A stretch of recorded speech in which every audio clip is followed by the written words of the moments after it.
جبريل بنني الصلاة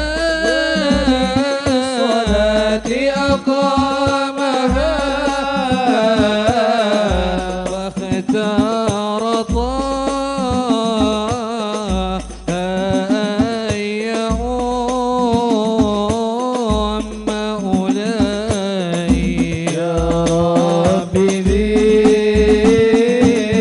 بالمختار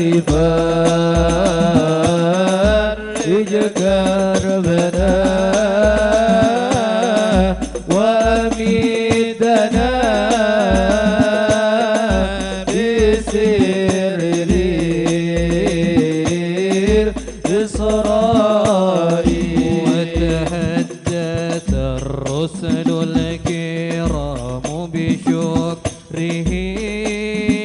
بشكرهم لله كما عدت من النعماء يا ربي بالمختار فرج كربنا وأميتنا بسر الإسراء وتكلم المختار بينهم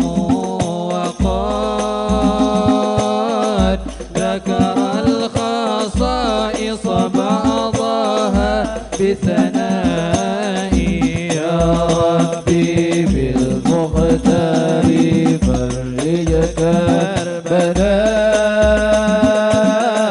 وأميتنا بسر الإسراء هو رحمة للعالمين وخاتم وإلى الخلائق مرسل جمعاء يا ربي بالمختار فرج كربنا وأميتنا بسر الإسراء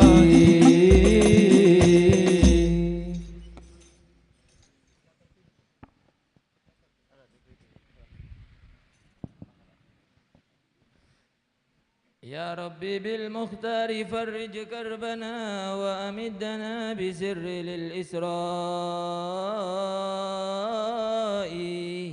والأمة الوسطى لأحمد فضلهم يربو على غير لهم وسواء وكتابه الفرقان تبيان لما قد كان من شيء من الأشياء وتذاكروا إذ ذاك فيما بينهم الساعة الحق على استخفاء سكتوا ولكن المسيح أبان عن بعد لأشراط لها بجلاء وتكلم المختار قال بئست واس ساعتك هاتين مع الإيماء قدعان من عسل ومن لبن له مما به من عطشة وظماء فأصاب من عسل قليلا وارتوى من كاس در وهو خير غذاء وأتي بمعراج ليرقى صاعدا نحو السماء بهمة قعساء لقى من الترحيب والتعنيس من رسل وأملاك بكل سماء في أول كان اللقاء بآدم ولديه أسودة بلا إحصاء ورأى الخليل بسابع أوصى بإكثار غراس الجنة الغناء في بيتها المعمور صلى معه أرواه أمته ببيد كساء وأتى إلى ملأ هو الأعلى فجبريل كهلس قد بلي للراء وعلى لسدرة منتهى العزمى التي جلت عن الأوصاف للبلغاء من عسجد أوراقها ولورقة منها تزل الخلق باستيفاء أمثال غربان الإيضاح ملائك لم يسأم التسبيح سبح مساء تأويلها أرواه أمة أحمد ماتوا على الإسلام في السعداء من أصلها تنساب 4 أنهر نهر لخمر ثم نهر الماء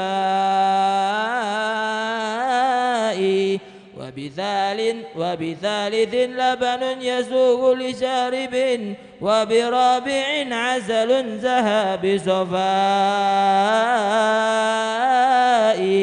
والكوثر الموعود موردنا غدا ينساب منها فائق الإرواء ثم جنان الخلد كان دخوله فإذا به ممال رآه رائي والأذن للإنسان ما سمعت به في القلب لم يخطر لدى العقلاء يا رب بالمختار فرج كربنا وأمدنا بسر للإسراء. Bismillah. Kepada rekan-rekan yang duduk di bawah minta maaf, diharapkan untuk merapat ke depan, lebih merapat ke depan, geser merapat ke depan, maju, geser, kurang rapat lagi. Yang bapak-bapak, yang habaib atau ami-ami yang di bawah jatuh naik. Kalau ada asatis atau ami-ami yang di bawah jatuh naik. Fadhal.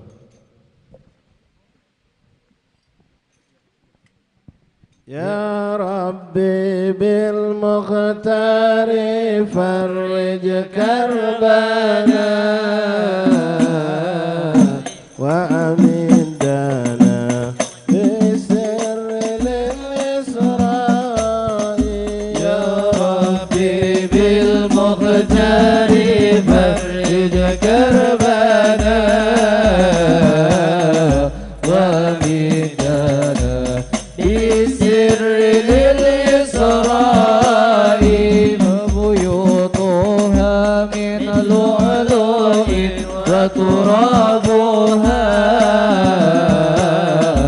miskun yu'atiru ab'ada al-anha'i wa tafattahat abwabu niranin lahu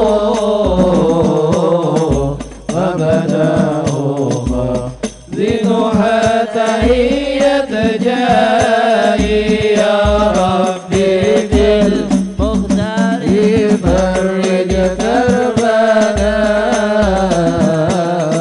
وأمدنا بسر الإسراء.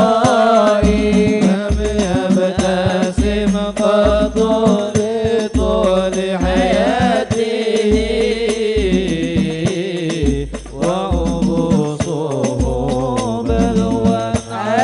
السجناء للمستوى ركي النبي وقد صفى لصريف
بسر الإسراء وبعجب أنوار الجلال يهود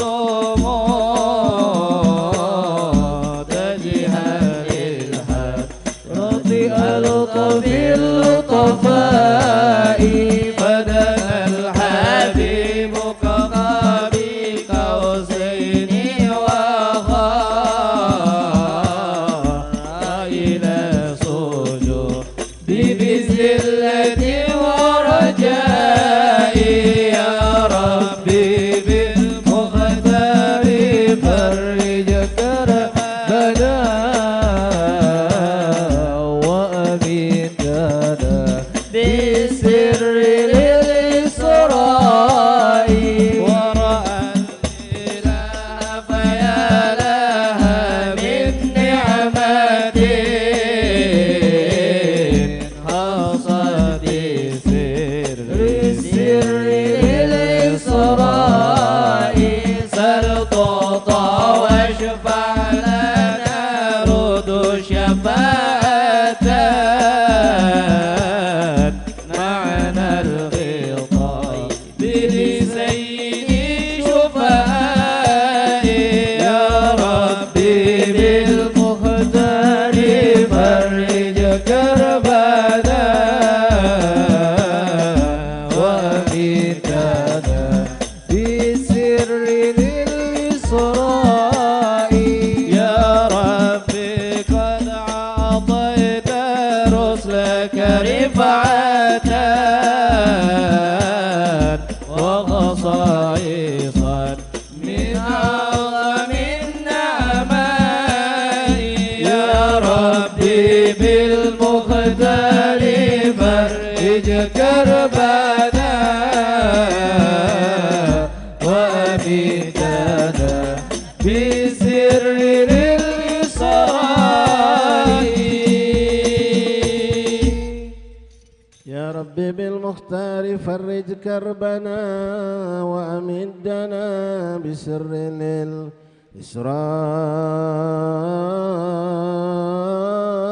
الإسراء فأبي الخليل بخلة حصصته وأهل الكليم حصصته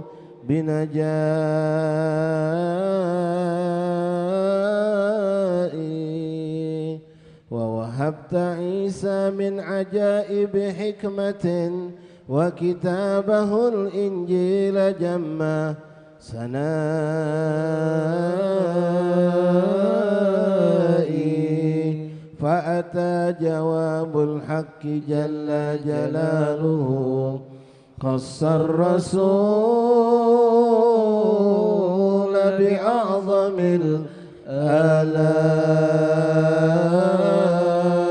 الآلاء جعل النبي حبيبه وصفيه وهباه 7 مثاني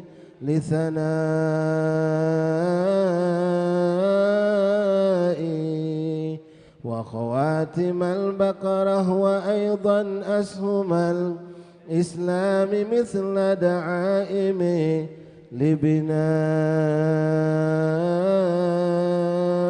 لبنائي وسط وأفضل أمة أمته شهداء على الناس بيوم قضاء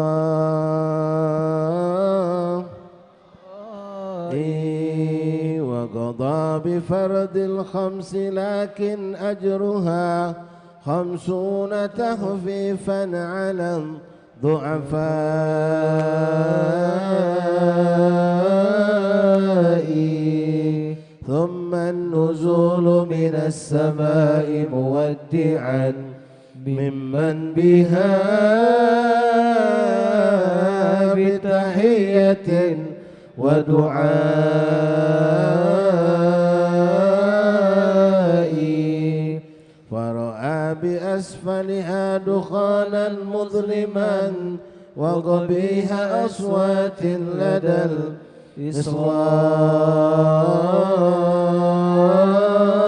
الإصغاء تلك الشياطين تهوم على عيون الخلق كي لا يفكروا بعلائه.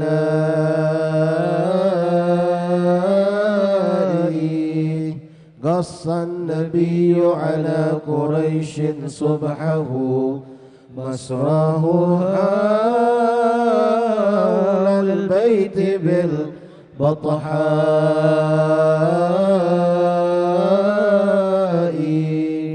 والمسجد الأقصى لهم أرفه وعديد أبواب له بوفائي.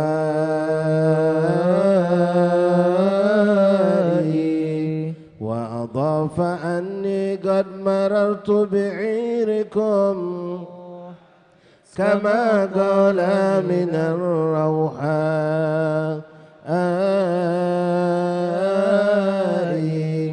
سخروا به إذ لم يكروا قول الإغراء،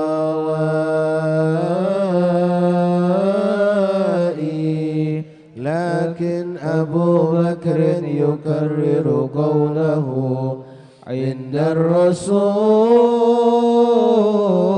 صدقت في الإسراء.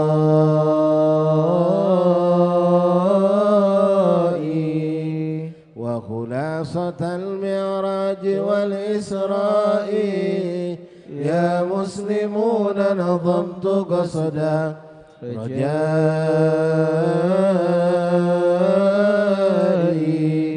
من ربي الرحمن عفوا شاملا ودوام توفيق وجزلا عطائي،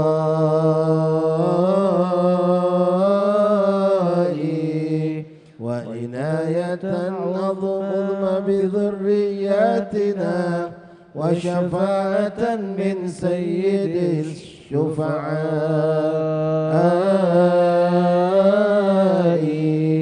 وحماية للمسلمين جميعهم من كيد شيطان ومن أعدائي،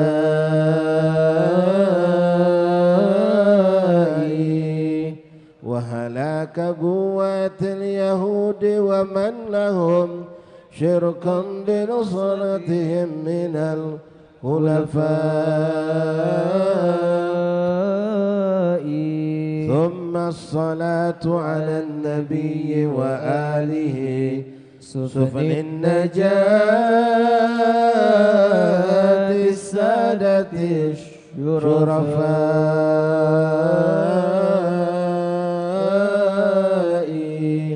وعلى صحاب مهاجر ونصيرهم، وعلى المحب لهم بصدق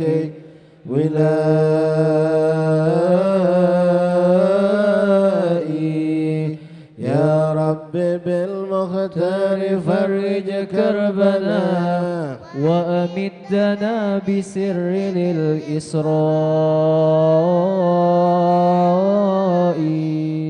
مولاي صل وسلم دائما أبدا على حبيبك خير كلهم، يا خير من يمم العفو ساعته سعيا وفوق متون العينك الرسوم.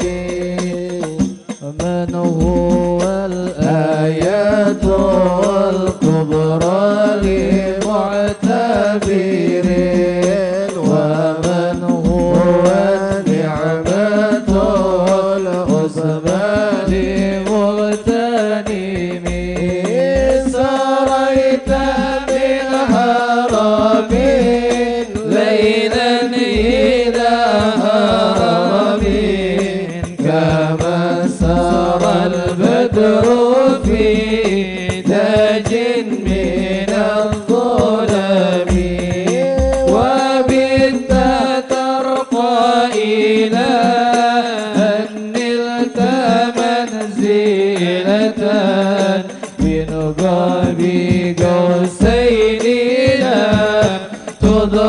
ولم ترمي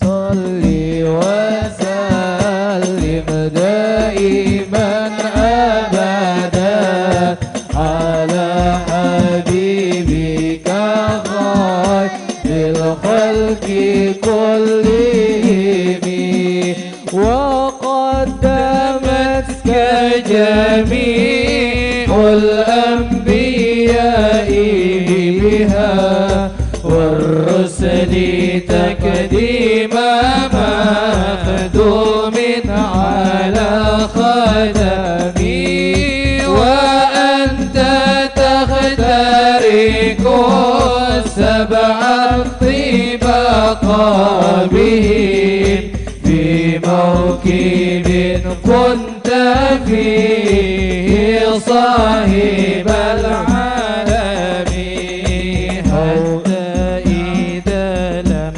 تدع شعوا لمستبكين من الدنو ولا مرقا لمستنيم خافت كل مقام بالإضافة نوديت بالرفع مثل المفرد العالمي كيما تفوز بواصل أي مستترين عن العيون وسر أي مكتتم فهزت كل فخار غير مشترك وجزت كل مقام غير مزدهم وجل مقدار ما وليت من رتب وعز إدراك ما وليت من نعم بشرى لنا معشر الإسلام إنا لنا من العنايات ركنا غير منهدم لما دعا الله داعينا لطاعته بأكرم الرسل كنا أكرم الأمم مولاي صل وسلم دائما أبدا على حبيبك خير الخلق كلهم.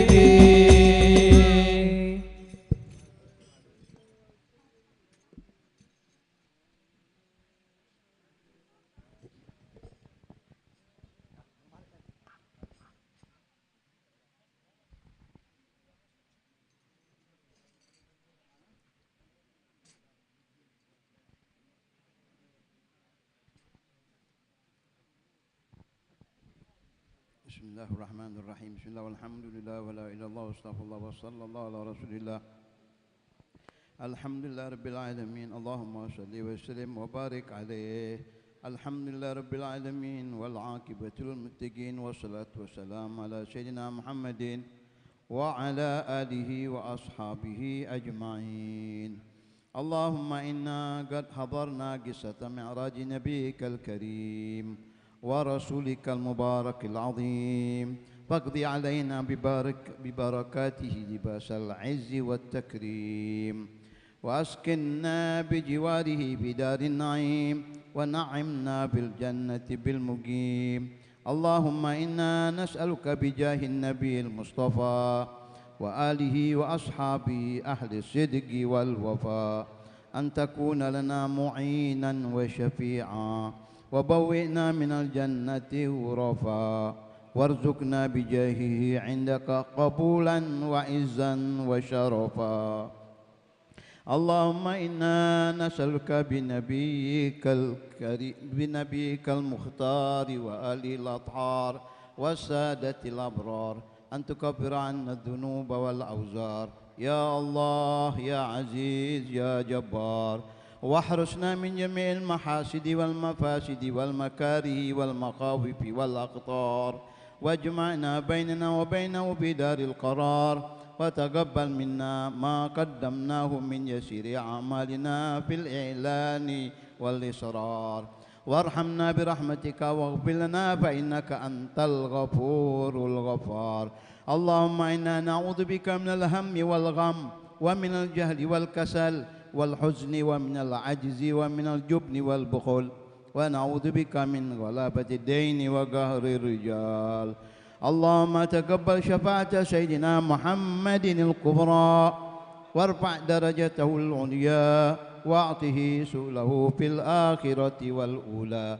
كما أتيت إبراهيم وموسى اللهم اجعل سيدنا محمدا من أكرم عبادك عليك كرامة ومن أرفعهم عندك درجة ومن أعظمهم خطرا ومن أمكنهم شفاعة اللهم أتبعهم من أمته وذريته ما تقر به عينه واجزه عنا خير ما جزيت نبيا عن أمته واجز الأنبياء والمرسلين كلهم خيرا وصل وسلم على سيدنا محمد وآدم ونوح وإبراهيم وموسى وعيسى وبينهم من الأنبياء والمرسلين صلاة وسلاما دائمين إلى يوم الدين اللهم اغفر لنا ولوالدينا ولمشايخنا في الدين ولمن حضر ومن غاب عنا ومن المسلمين أجمعين ولمن أوصانا وأوصيناه بالدعاء اللهم اكتب السلامة والصحة والعافية علينا وعلى جميع الحجاج والغزاة والمسافرين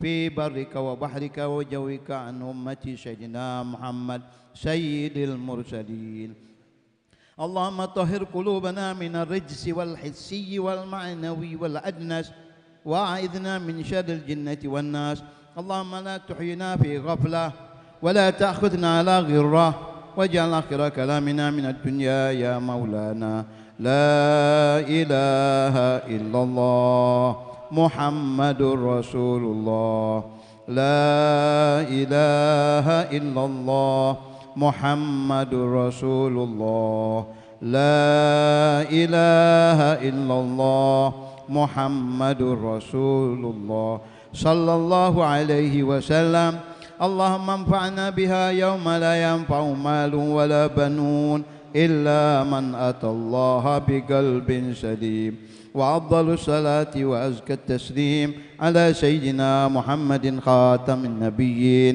والمرسلين وعلى آله وصحبه أجمعين سبحان ربك رب العزة عما يصفون وسلام على المرسلين والحمد لله رب العالمين بسر الفاتحة.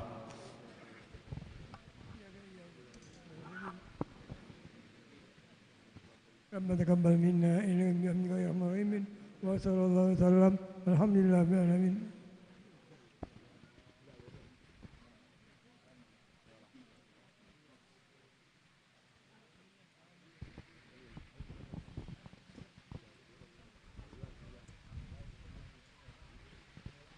Bismillahirrahmanirrahim. Assalamualaikum warahmatullahi wabarakatuh. Alhamdulillahi rabbil alamin wa bihi nasta'inu ala umurid dunya waddin wassalatu wassalamu ala ashrafil anbiya wal mursalin sayyidina Muhammad bin Abdullah sadiq wa'dul amin wa ala alihi wa sahbihi ajma'in. Subhanaka la ilma lana illa ma 'allamtana innaka antal alimul hakim wa tub 'alaina ya rab innaka antat tawwabur rahim bi rahmatika ya arhamar rahimin. Alhamdulillah thumma alhamdulillah, segala puji bagi Allah Subhanahu wa taala yang mana atas limpahan rahmat karunia dari Allah Subhanahu wa taala kumpulkan kita di dalam majelis yang mulia ini.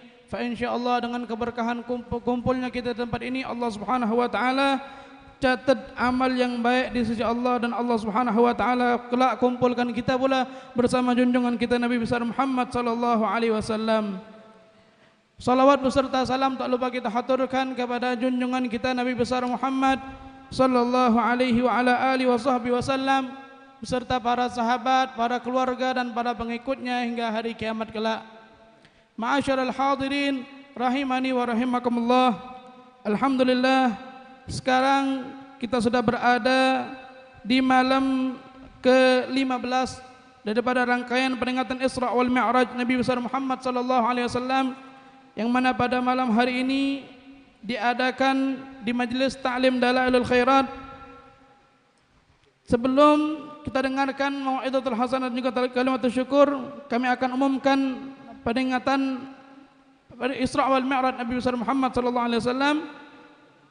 Pada malam besok peringatan Isra wal Mi'raj Nabi besar Muhammad sallallahu alaihi wasallam bertempat di rumah Al Habib Agil bin Yahya, Simpang Veteran, ba'dal Isya. Magam Datuk Agil di Simpang Veteran, ba'dal Isya. Rabu malam Kamis itu peringatan Isra wal Mi'raj Nabi besar Muhammad sallallahu alaihi wasallam diadakan di Majlis Zikir Ziarah Seberang Ulu di pemakaman Telaga Swidak, tepatnya pemakaman Al Habib Ahmad bin Hasan Al Habsyi. Pada malam Jumat peringatan Isra wal Mi'raj Nabi besar Muhammad sallallahu alaihi wasallam diadakan di Musalla Al Mubarak, Kampung Kenderuan 7 Ulu, ba'dal Isya. Demikian rangkaian acara Isra wal Mi'raj Nabi besar Muhammad sallallahu alaihi wasallam. Acara selanjutnya yaitu sebelum kita dengarkan mau'izatul hasanah yang pada malam ini akan disampaikan oleh Fadilatul Ustaz Al Habib Ridha bin Abdullah Segab. Sebelumnya kita dengarkan kalimat syukur yang akan disampaikan oleh guru kita Al Habib Al Ustaz Muhammad Syukri bin Ali bin Syahab. Fa'alaikum wa falyatafaddal mashkura. Sallu ala Muhammad.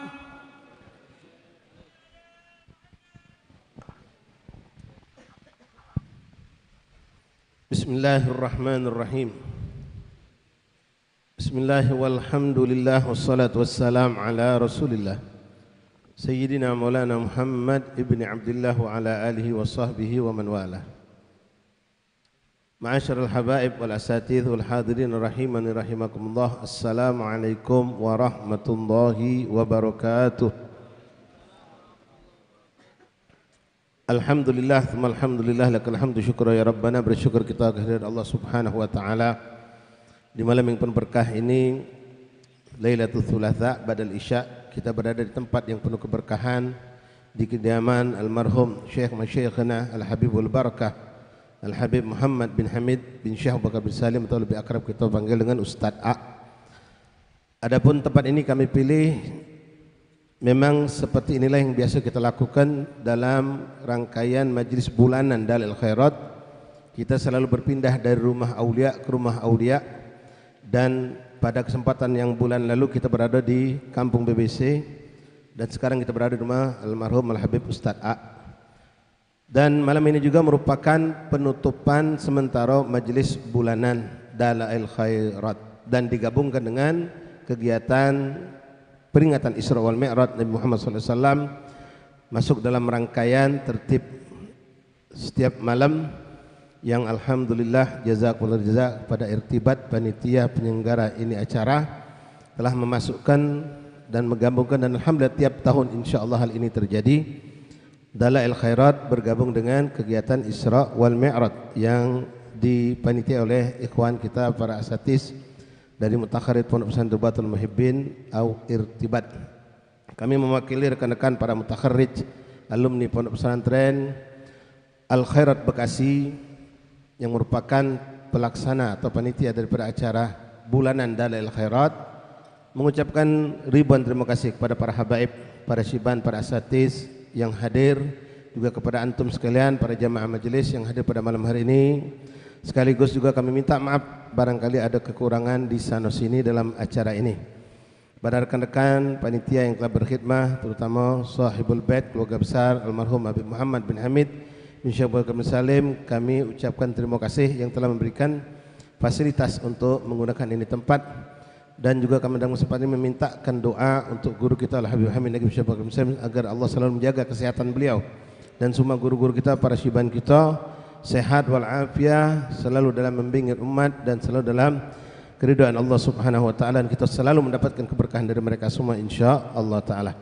Mungkin ini saja sebagai mewakili rekan-rekan, khususnya mewakili ketua alumni Al Khairat Bekasi Palembang Habib Syafiq bin Muhdar bin Syahab, ini ketua kita. Cuma tawaduk tak galak tampil orangnya. Mewakili beliau dan rekan-rekan sekalian, inilah yang bisa kami sampaikan. Sekali lagi jazakumullah khairal jaza, dan kami ngundang sekali lagi untuk besok Jaturi, karena kami Sohibul Bait juga di Magom Datuk Agil. Jadi muaro majlis seperti biasa pada maghrib, pada isya di Magom Datuk Agil kita zikir ziarah sekaligus Isra Mi'raj, dan malam Kamis kami juga khadim majlis di zikir ziarah Seberang Ulu di Gubabi Ahmad bin Hasan Habsyi Jaturi ikhwan sama sekali ba'dal isya insyaallah. Mungkin ini saja yang bisa kami sampaikan. Mari kita buka hati dan telinga kita mendengarkan nasihat tausiah dari guru kita bersama As-Sayyid Al-Fadil Al-Ustaz Al-Habib Ridha bin Abdullah As-Segaf. Alaihi tafadhal mashkura. Sallu ala Muhammad.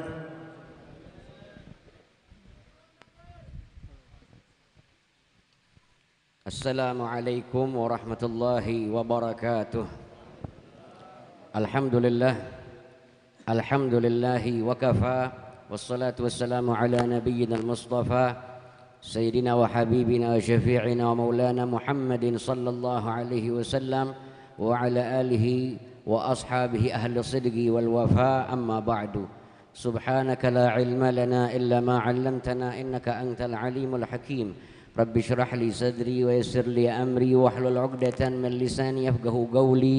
Ya Rabbi bil mukhtari farrij karbana wa amiddana bisirri lil isra'i amin ya rabbal alamin birahmatika ya arhamar rahimin. Ma'asyiral habaib wal hadirin yang sama-sama kita hormati dan kita muliakan, segenap para habaib, para alim ulama, para asatidzah, hadirin sekalian, wabil khusus guru kita Abuya Al-Habib Umar Abdul Aziz bin Abdul Rahman bin Syahab, Al-Habib Muhsin bin Abdullah Al-Habashi, Al-Habib Ali Al-Bin Hamid, Al-Ustaz Syukri bin Syahab, Al-Ustaz Abdul Rahman bin Hasan Al-Habashi, dan segenap para asatidzah yang lain, para habaib yang mungkin tidak kita bisa sebutkan namanya satu persatu demi mempersingkat waktu untuk bisa berjalan dengan lancarnya acara di malam hari ini. Ma'asyiral habaib wal hadirin rahimani wa rahimakumullah. Marilah kita bersama-sama bersyukur kepada Allah Subhanahu wa taala di malam hari ini atas perkumpulan yang baik ini.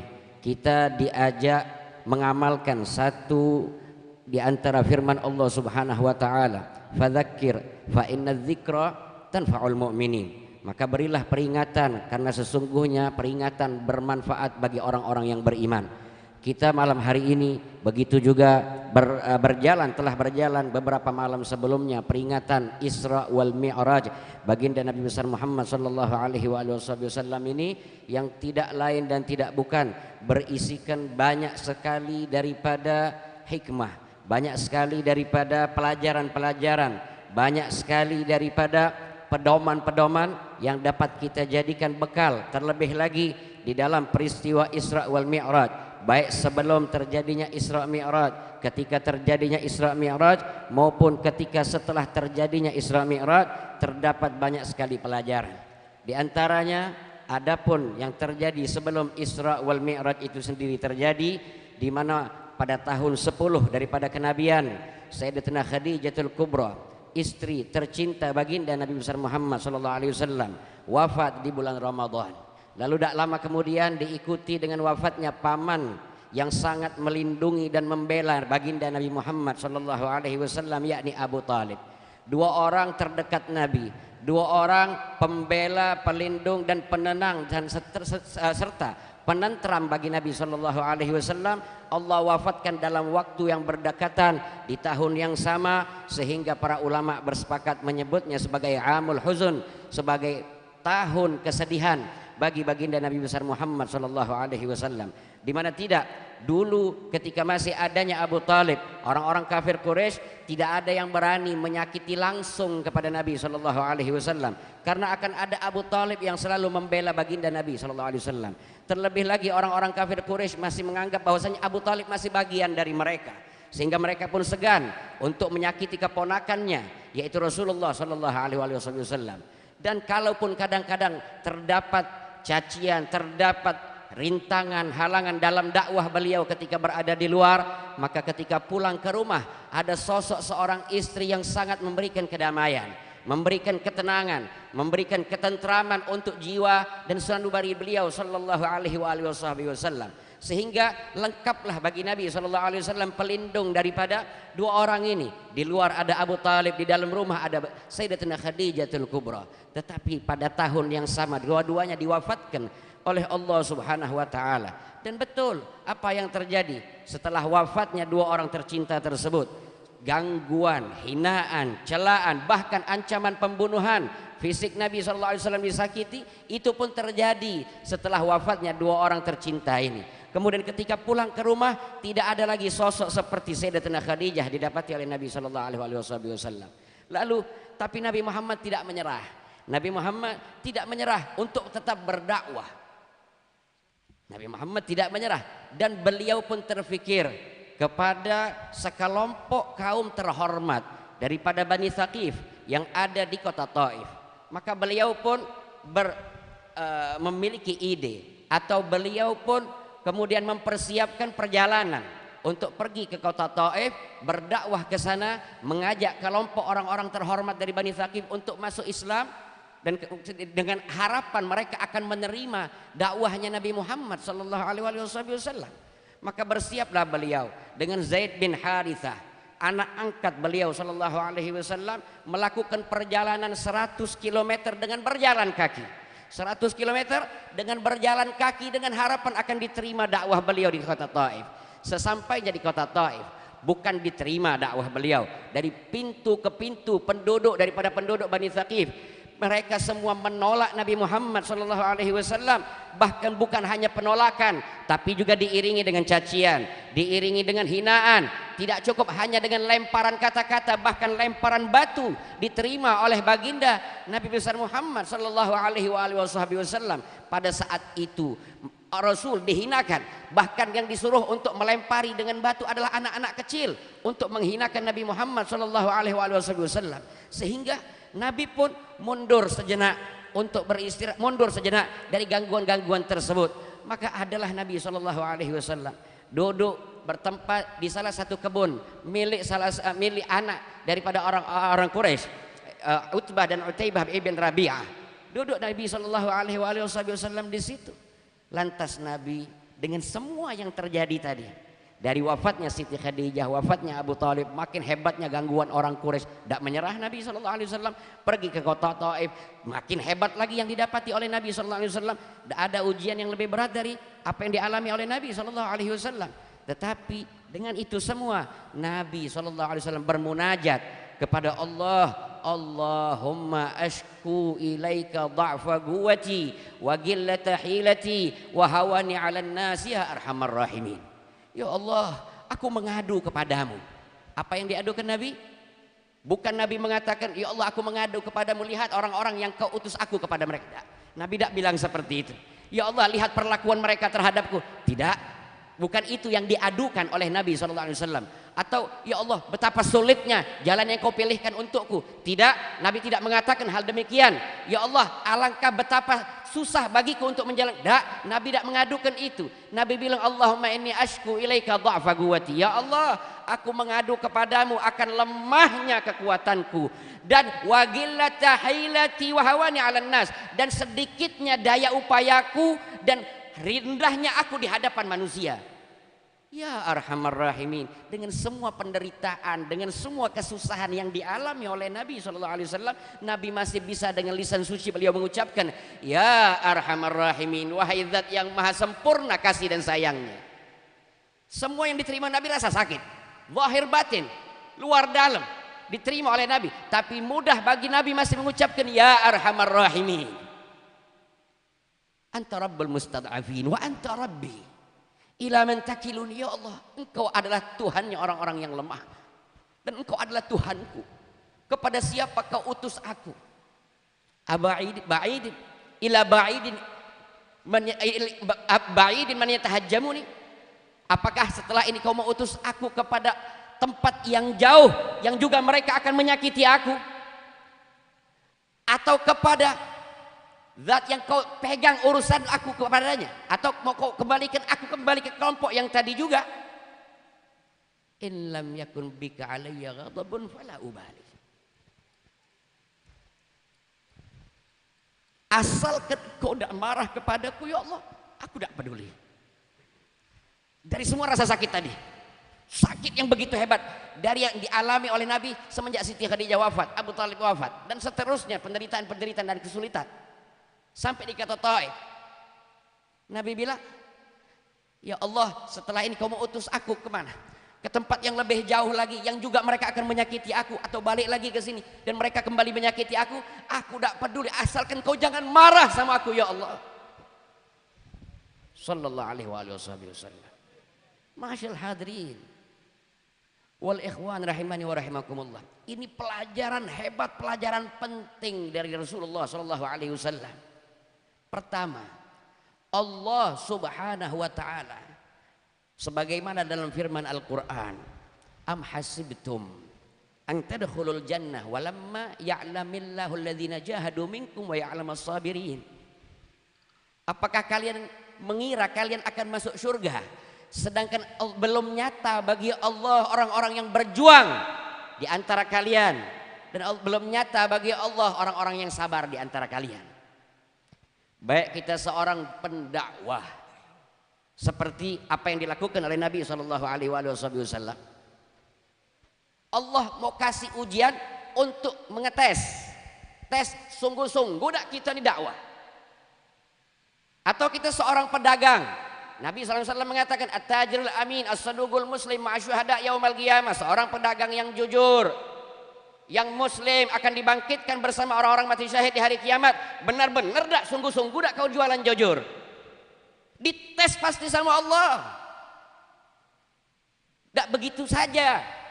Am hasibtum an tadkhulul jannah walamma ya'lamillahu alladhina jahadu minkum wa ya'lamas sabirin. Ini yang terjadi pada Nabi. Nabi pun mengalami. Nabi dites untuk menunjukkan kesungguhan dalam berdakwah. Ada ujian-ujian, ada halangan dan rintangan. Bahkan dalam ayat sebelumnya, am hasibtum an tadkhulul jannah walamma ya'tikum mathalul ladzina khalau min qablikum massathumul ba'sa'u wad-dharra'u wa zulzilu hatta yaqula ar-rasulu wal ladzina amanu ma'ahu mata nasrullah ala inna nasrullahi qarib. Apakah kalian mengira kalian akan masuk surga sedangkan kalian belum diuji sebagaimana ujian yang dialami oleh orang-orang sebelum kalian? Mereka merasakan ba'sa, dharra, zulzilu. Ba'sa semacam ya, halangan yang ringan, seperti contoh kalau orang pengen pergi sholat berjamaah ke masjid atau pengen pergi majelis taklim diuji dengan hujan gerimis.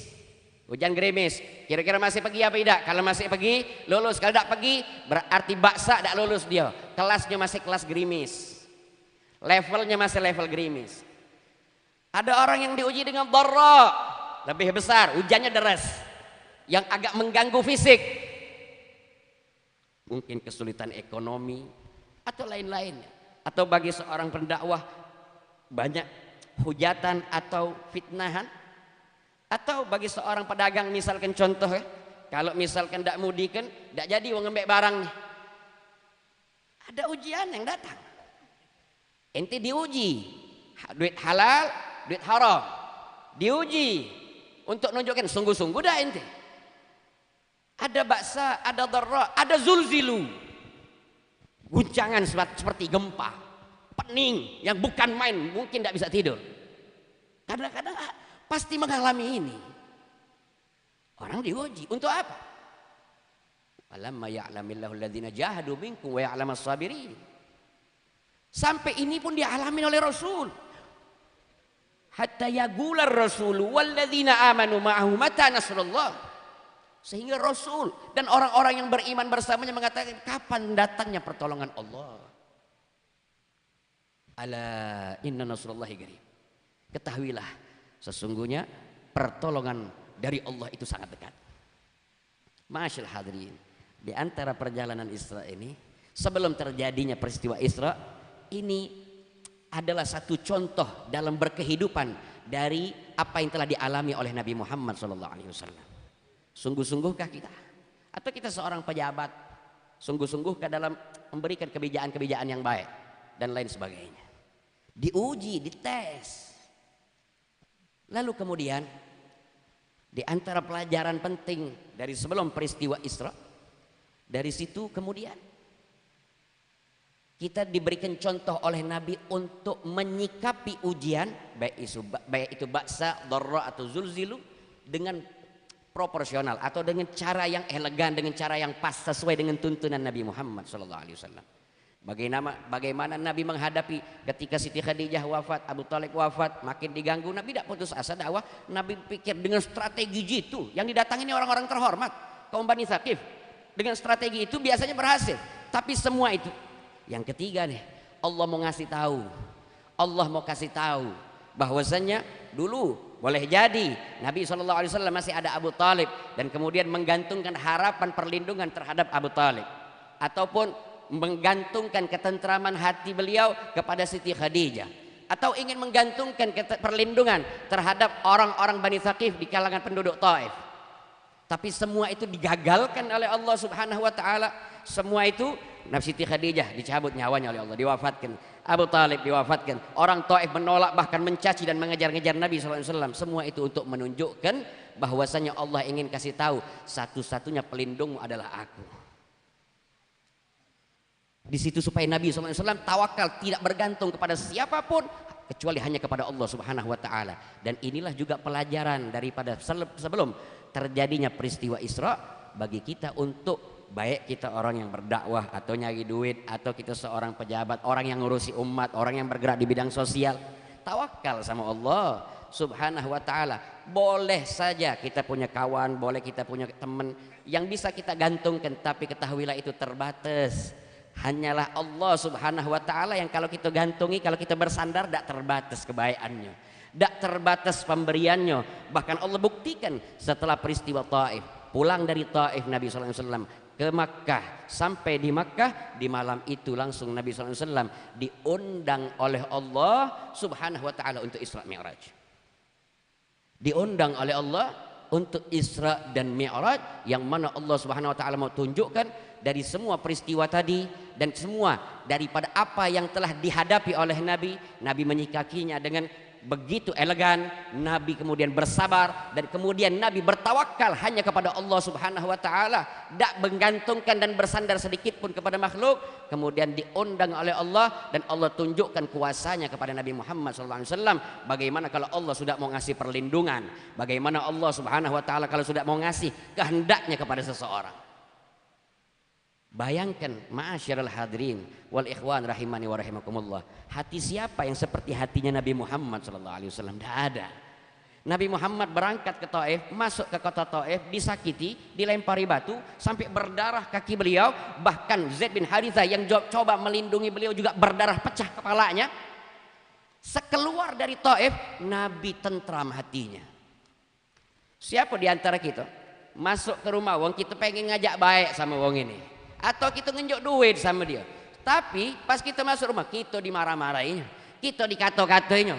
Ada udah kita metu dari rumah itu dalam hati, yang dalam keadaan hati kita tentram, hati kita damai, hati kita tenang? Tidak ada. Tapi Nabi Muhammad SAW keluar dari kota Taif karena tawakal kepada Allah Subhanahu wa ta'alanya tinggi, maka keluar dari Taif dengan ketentraman, dengan tawakal yang tinggi, dengan kedamaian.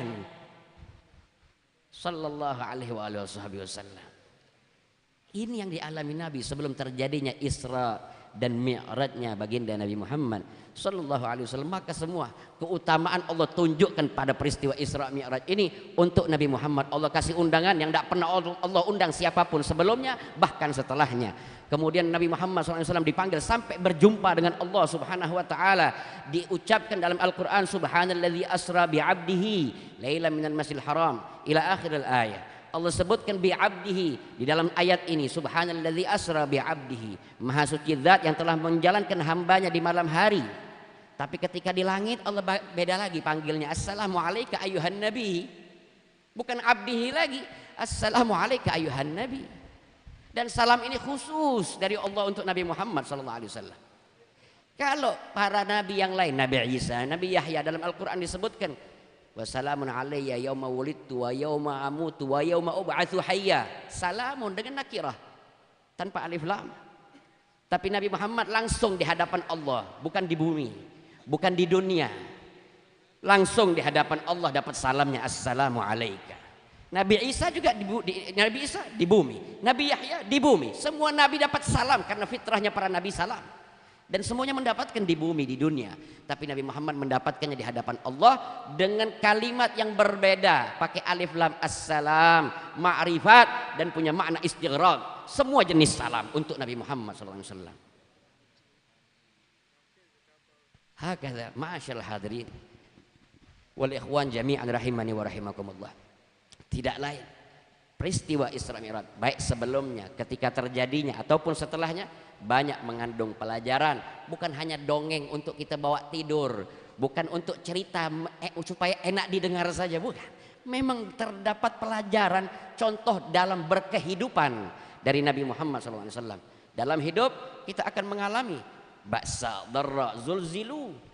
Tapi kalau kita gantungkan mata nasrullah, kalau kita gantungkan harapan itu hanya kepada Allah, maka Allah akan bilang ala inna nasrullahi qarib. Ketahuilah pertolongan, sesungguhnya pertolongan Allah itu sangat dekat.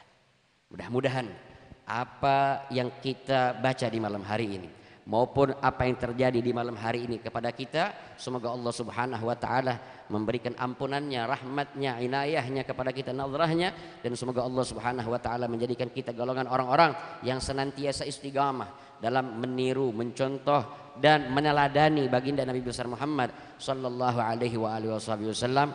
Mungkin ini saja yang dapat saya sampaikan, tidak lebih dan tidak lain dan tidak bukan berdirinya Al-Faqir di sini atas permintaan daripada ashab Dalailul Khairat yang mana Al-Faqir tidak mampu menolaknya.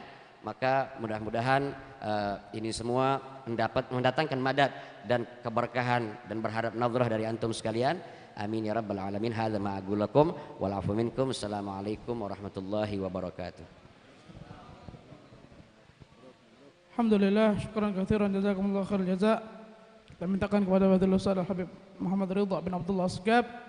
Selanjutnya talqinul dzikir serta doa penutup yang kita mintakan kepada guru kita Abuya Sayyid Al-Habib Umar Abdul Aziz Abdul Rahman bin Syihab. Fa'alaikum falyatafaddal mashkura. Sallu ala Muhammad. Qala Rasulullah sallallahu alaihi wasallam afdalu ma qultu ana wan nabiyuna min qabli la ilaha illallah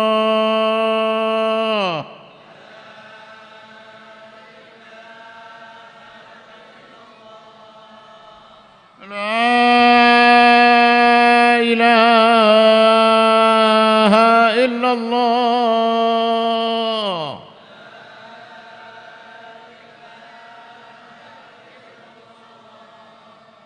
Muhammadur Rasulullah sallallahu alaihi wasallam.